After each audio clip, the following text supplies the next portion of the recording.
Already upload பண்ண part 1ஓட continue தான் இந்த பார்ட் 2 வீடியோ. அப்புறம் இன்னொரு விஷயம் உங்கள்கிட்ட பேசணும்னு நினச்சேன். என்னென்னா, மோஸ்ட்லி இப்போ என்ன பண்ணிடுறீங்க எல்லோரும், வீடு வாங்கிட்டு காரும் வாங்கிக்கிறீங்க. காரை வாங்கிட்டு என்ன பண்ணிடுறீங்க, தெரு ரோட்டில் வந்து என்ன பண்ணிடுறீங்க, லைனாக காரை வந்து பார்க் பண்ணிக்கிறீங்க. சரி, காரை பார்க் பண்ணிக்கிறீங்க. காருக்கு கீழே வந்து இந்த இந்த பிள்ளைகள் வந்து போய் படுத்து தூங்கும். அங்கே தானே தூங்கும். அதுக்கு பேர் என்ன, தெரு நாய்கள் அப்படின்னு, ஸ்ட்ரீட் டாக்ஸு. அதுகளுக்கு வந்து வீடு இல்லை, வாசல் இல்லை, ஸ்ட்ரீட்டில் தான் அவங்க இருப்பாங்க. இப்போ ஸ்ட்ரீட்டில் இருந்தால் ஒரு நிழலோ ஒரு மழை வரும்போது அவங்க வந்து அந்த காரை கீழே தான் படுத்துக்குவாங்க. அப்போ ஒரு நாள் நான் வந்து சாப்பாடு வந்து ஒருத்தருக்கு வந்து நான் தள்ளி தான் கொடுத்துட்ருக்கேன். ஒருத்தர் வந்து என்கிட்ட சொல்கிறாரு, இது நீங்கள் சாப்பாடு வைக்கிறதால தான் அந்த காரு கீழே எல்லாம் போய் படுத்துக்குது, காரு வந்து இன்ஃபெக்ஷன் ஆகிடுது அப்படின்னு சொன்னார். என்ன கார் இன்ஃபெக்ஷன் ஆகுமானா யோசிக்கிறேன், இவர் என்ன இப்படி பேசுகிறாரு அப்படின்ட்டு. இப்போ இவர்கிட்ட நம்ம என்ன பேசலாம், பேச முடிகிறதுக்கு ஒன்றும் இல்லை. ஏன்னா இவர் அறிவில்லாமல் பேசுகிறாரு நம்மக்கிட்ட. இவர்கிட்ட என்ன பேச முடியும்னா, சரி ஓகேங்க அப்படின்னு சொல்லிவிட்டு நான் என்ன பண்ணேன், அந்த பக்கம் இவ்வளோத்தும் காருக்கிட்டலாம் வைக்கலை. இவர் கொண்டாந்து காரை கொண்டாந்து ரோட்டில் நிப்பாட்டிட்டு காருக்கு வந்து அது படுக்குதான்.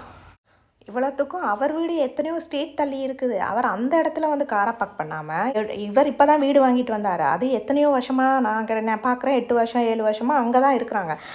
அவங்க தூங்குகிற இடத்துல வந்து நீங்கள் கார் பார்க் பண்ணிவிட்டு அது வந்து படுக்குதுன்னு சொல்லி குறை சொல்கிறீங்க. அப்போ நீங்கள் இவ்வளோ கஷ்டப்படுறவங்க வந்து நீங்கள் வந்து ஒன்று உங்கள் வீட்டுக்கிட்ட கொண்டு போய் காரை பார்க் பண்ணிக்கணும்.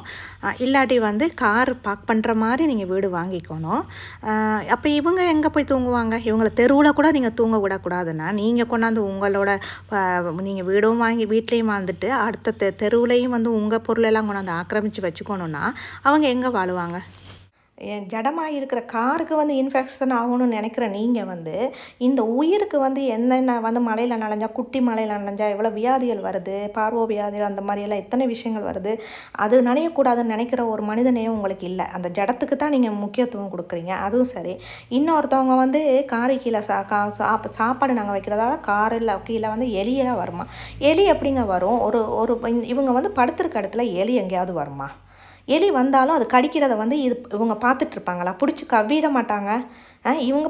அவங்க கீழே காரை கீழே படுத்துக்கிறது காருக்கு தாங்க பாதுகாப்பு.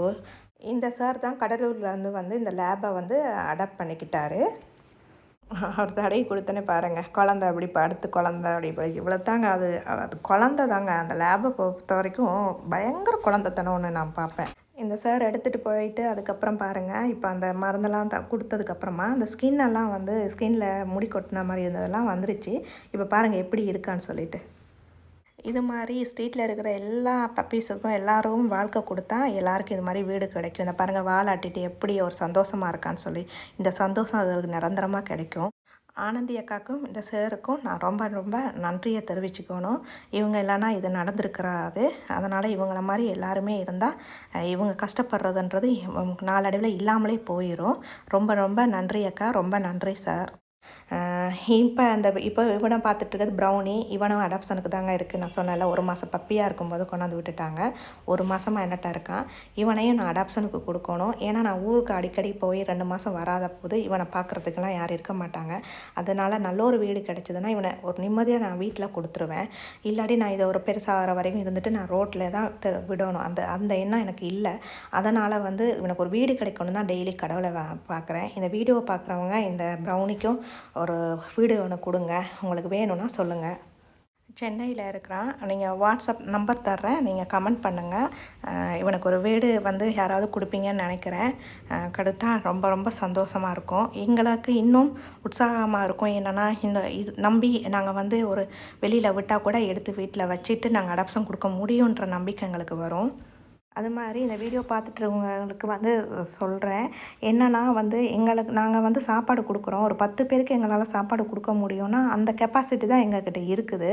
அந்த 10 பேருக்கு நாங்கள் கொடுக்குறத நீங்கள் பார்த்துட்டு ரோட்டில் போயிட்டு என்ன பண்ணுறீங்க, உங்கள் வீட்டுக்கிட்டேயோ இல்லை நீங்கள் வளர்த்ததே கொண்டாந்து எங்கள் வீட்டுக்கிட்ட விட்டுட்டு போயிடுறீங்க. நீங்கள் வளர்த்ததை நீங்கள் தான் அங்கே பொறுப்பெடுக்கணும். நாங்கள் சாப்பாடு கொடுக்குறோன்றதுக்காக அந்த இடத்துல கொண்டாந்து நீங்கள் வந்து விட்டுட்டு உங்களுக்கு தலைவலி இல்லைன்ற மாதிரி நீங்கள் வீட்டில் போயிட்டு நல்லா வாழ கற்றுக்குறீங்க. அதுக்கப்புறம் நாங்கள் எவ்வளோ மண்டையை பிச்சு வச்சுக்கிறோன்றது உங்களுக்கு தெரியுமா? அந்த பப்பியை நாங்கள் எடுக்கணும், எங்கள் வீட்டில் இருக்கிறவங்களுக்கு அவங்களுக்கு பிடிக்குமா பிடிக்காதா நாங்கள் ஒழிச்சு வச்சுக்கணும். அதுக்கப்புறமா நாங்கள் வந்து அடாப்ஷனுக்கு ட்ரை பண்ணணும், அது கிடைக்குமா கிடைக்காதான்னு டெய்லி நாங்கள் திங்க் பண்ணணும், ஃபோன் பேசணும். அது மாதிரி எவ்வளோ விஷயங்கள் இருக்குது. அடுத்த ஸ்ட்ரீட்டில் இருக்கிற மற்றவங்க கடிக்காமல் பார்த்துக்கணும், கடித்தா அதுக்கு நாங்கள் டாக்டரை கூட்டிகிட்டு போகணும். இந்த மாதிரி ஏகப்பட்ட பிரச்சனை இருக்குது. தயவு பண்ணி உங்கள் வீட்டுக்கிட்ட இருக்கிறத உங்கள் வீட்டுக்கிட்ட வாழ விடுங்க. எங்களால் முடிஞ்ச கெப்பாசிட்டி 10 பேர்னால் எங்களுக்கு 10 பேருக்கு சமைச்சு அந்த கேர் எடுக்க முடியும். நீங்கள் ஒருத்தரை கேர் எடுக்கிறது உங்களுக்கு முடியாதா? இல்லை நீங்கள் எடுக்கவே எடுக்காதீங்க, அது என்னவோ அது சாப்பிட்டுக்கட்டும். ஏங்க அடுத்தவங்களுக்கு வீட்டுக்கிட்ட கொண்டு போய் நான் விடுறீங்க? அவங்களும் அவங்க அம்மாவோட கொஞ்ச காலம் சந்தோஷமாக வாழட்டுமே, விட்டுருங்களேன். இந்த வீடியோ பார்த்துட்டு இருந்தவங்களுக்கு ரொம்ப ரொம்ப நன்றிங்க. இது ரொம்ப ரொம்ப ஆதங்கமாக இருக்குது எனக்கு, அதனால தான் இதெல்லாம் பேசினேன். ரொம்ப ரொம்ப நன்றி. எனக்கு இந்த வீடியோ சப்போர்ட் பண்ணுங்கள். அது மாதிரி அடாப்ஷனுக்கு யாராவது கேட்பீங்கன்னு சொல்லி ஒரு நம்பிக்கையோடு இந்த வீடியோவை நான் முடிச்சுக்கிறேன். நன்றிங்க.